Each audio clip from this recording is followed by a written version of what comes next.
Welcome to Jiu-Jitsu Strong Level 1, Week 2, Day 1. At this point, you just finished up Week 1.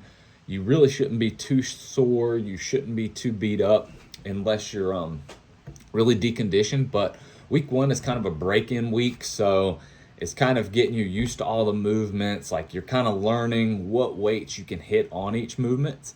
From week to week, we're going to be doing a lot of the same movements. So now going into Week 2, you're going to be doing some of those same movements, and maybe you feel like, Week 1, I didn't do enough weight. I should have went up in weight. My form, my technique, everything feels good. So I feel like I'm ready to progress forward in those higher weights. Week 2 is a great time to begin to step it up. Now, I do want to make sure that Week 3 and even Week 4 are the hardest weeks. So still yet, even though we're going hard on Week 2, and you don't want to completely sandbag, right? You still want it to be really, really challenging so that you get an effect out of it. But we're going to begin to step up the intensity, and then next week step it up even more, and then Week 4 step it up even more. So this week, last week we did back squats. We did 3x5. This week we're keeping that same slow tempo, 5 seconds down on the lower, 5-second pause in the bottom, regular speed up. We're keeping that, but we're going 3 sets of 4. So we're dropping the number of reps per set. So now you're only going to do 4. But what that's going to do is that's going to allow you to increase that load. So your loading is going up this week. You're going up in weight. We're still going to superset those with a pull-up negative. So you're going to go in straight into, as soon as you finish your set of back squats, you're going to go into your pull-up negative. You're going to hold that pull-up negative as long as possible.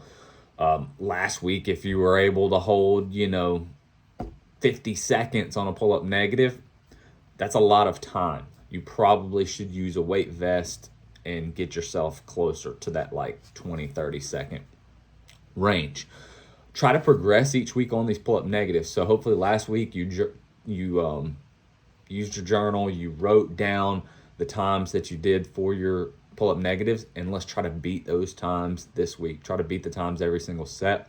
You probably will be able to, and you're probably going to be able to beat your time every single week on these for a 4-week progression, if you're pretty untrained. So I'm going to do that, rest 2 minutes between supersets. Then we're going on to bench press. Same thing with the bench press. Last week was 3x5. This week is going to be 3x4.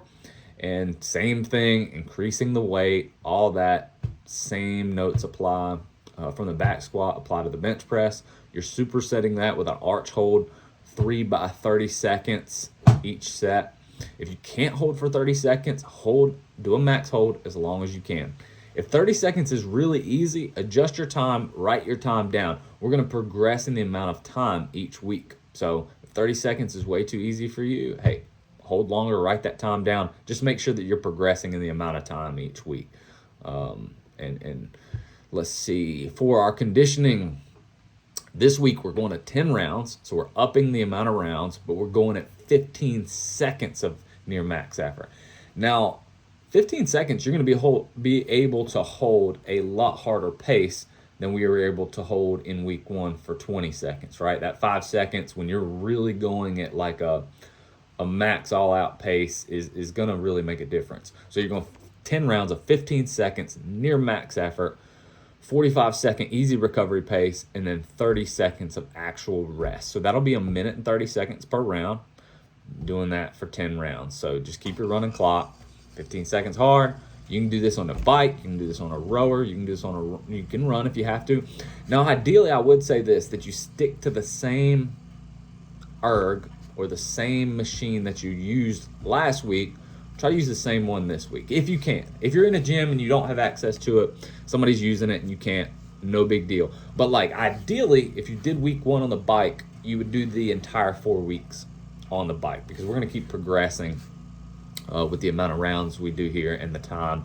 So ideally, you would stay on the same thing. If you're repeating this program again later, you could try to do it in another 4 weeks using a different machine, right? But for the 1 4-week cycle, try to stick to the same machine, and maybe even for 8 to 12 weeks sticking with the same machine if possible. So that is it for Week 2. Remember, each week you've got your video. Click click your daily video. You've got your video warm-up exercises, and don't forget, as you're going into the later weeks, like if you need supplements, if you need protein, if you need pre-workout, Style Performance Nutrition has some of the best tasting protein I've ever had. I've been drinking protein for 20 years, pretty close to 20 years.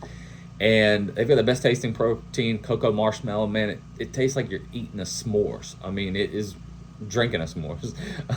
But it's really good.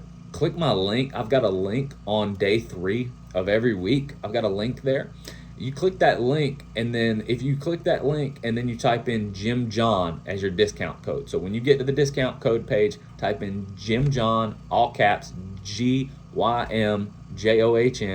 You'll get 10% off on your order. If you order over $100 worth of stuff, you get free shipping. So a lot of times I go ahead and stock up for a while. So I go ahead and order my $100 worth. Man, they've sent me like free t-shirts, free shaker cups, man, like all kinds of stuff like that when I order that much, when I order like $100 worth of stuff. So, you can save money by going ahead and stocking up as well. All right, we will see you on week 2, day 2.